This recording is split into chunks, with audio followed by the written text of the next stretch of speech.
يعني شكرا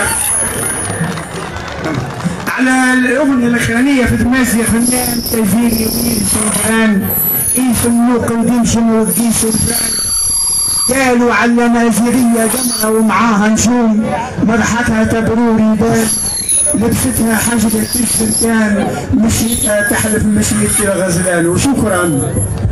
تحية كبيرة ليهم أطفال من الزراوة. اللغة الأمازيغية اللي لازمها ما تتقدش واللي لازمها تتراوض تمشي من جيل لجيل وتتوارث من الجيل للجيل. هذه هي لغة الأصل نتاعنا نتاع شمال إفريقيا، خاصة كيف نقولوا اللغة الأمازيغية نقولوا مطمطة ونقولوا زراوة ونقولوا توشوت ونقولوا تمزرت اللي باش يجينا بعد شوية.